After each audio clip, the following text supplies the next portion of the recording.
Bonjour Grégory. Bonjour. Alors on est sur les ProDays, le salon du vélo pour les professionnels. Grégory, tu as une marque qui vient d'être rebaptisée d'ailleurs, mais qui s'appelait Z-Bike et qui s'appelle Rebirth. Voilà, Rebirth, qui est aujourd'hui en fait une marque ombrelle qui vient coiffer un certain nombre de marques. Pourquoi ce nom? C'est très simple, hein, c'est le renouveau, le perpétuel mouvement, le renouvellement, et surtout qui vient trouver la profondeur autour des marques iconiques françaises qui renaissent. Et donc l'idée est de pouvoir redonner vie à un certain nombre de marques, notamment Matra, Cycle Le Jeune, Solex. Pescarolo qui nous accueille aujourd'hui avec Matra, c'est une collaboration qu'on a eue par rapport à l'histoire de la marque, etc. Ensuite, Rebirth, c'est aussi le renouvellement, le renouveau de matière et le côté un peu disruptif cette année, c'est de pouvoir présenter des cadres de vélo 100% recyclables. Alors, les nostalgiques, hein, quand ils viennent sur votre stand, les nostalgiques d'Henri Pescarolo, les 24 heures du Mans, avec cette voiture, on a créé un vélo, enfin moi je n'y étais pas, mais vous avez créé un vélo aux couleurs de la Matra, qui a gagné les 24 heures du Mans avec Henri Pescarolo peut-être, et donc du coup, un vélo qui assistance électrique et des vélos ici musculaires, Pescarolo, c'est une marque mythique comme vous l'avez dit, iconique. Alors, iconique, je ne serai pas le mieux placé pour vous parler de la marque Pescarolo Sport, puisque c'est Roman et Vadim, deux frères qui ont pris cette marque et qui sont venus nous trouver en disant bon voilà, on doit pouvoir accrocher l'histoire Matra Pescarolo ensemble. Et comme Matra avait pris ce virage déjà depuis 2006-2007 sur le 100% électrique, ça faisait sens de faire un vélo 100% électrique et de trouver quelque chose d'innovant. Matra, c'est toujours la technologie, le sport, la performance, toujours innovant dans les matériaux. Et donc l'idée, c'était de trouver un matériau 100% recyclé à partir de matériaux recyclables.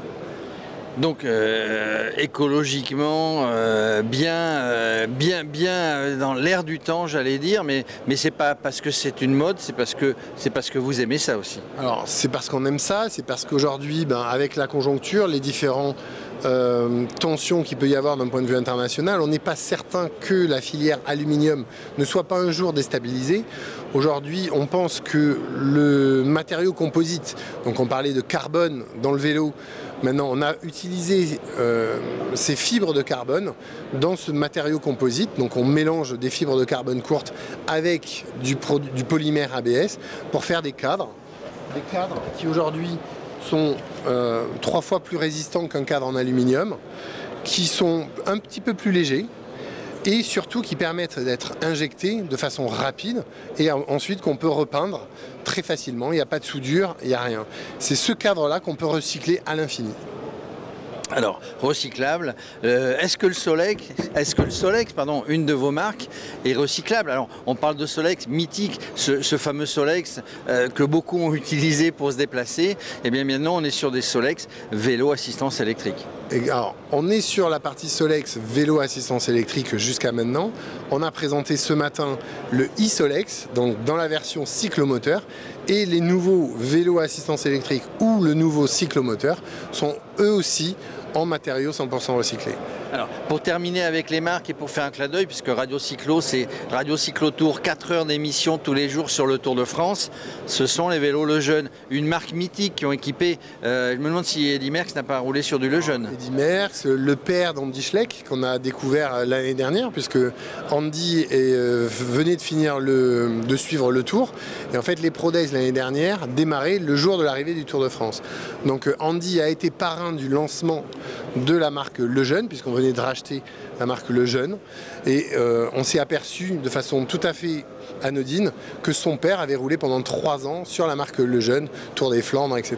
Donc équipé aussi, je crois, de mémoire, l'équipe BIC. Il y a des très belles photos sur votre stand, des photos de l'époque sur le Tour de France, avec aussi ces marques iconiques qui étaient sur le Tour de France. Voilà, voilà, les cycles Le Jeune ont marqué l'histoire du Tour. Des très belles histoires, des très beaux reportages. Voilà, c'est une marque qui nous a fait vibrer. C'est la première marque qui nous a fait rentrer aussi le groupe Rebirth dans le musculaire. Aujourd'hui, en l'espace d'un an, on a aujourd'hui 2 ou 3 marques qui sont rentrées aussi dans le musculaire avec Velcan. Mais la marque Le Jeune reste une marque emblématique et encore plus en ce moment pendant le Tour. Presque merci. Prochaine marque, c'est confidentiel. Prochaine marque iconique à rentrer dans le groupe? Il y en a une plutôt dans l'équipement. plutôt dans les composants et qui, on l'espère, aboutira assez rapidement.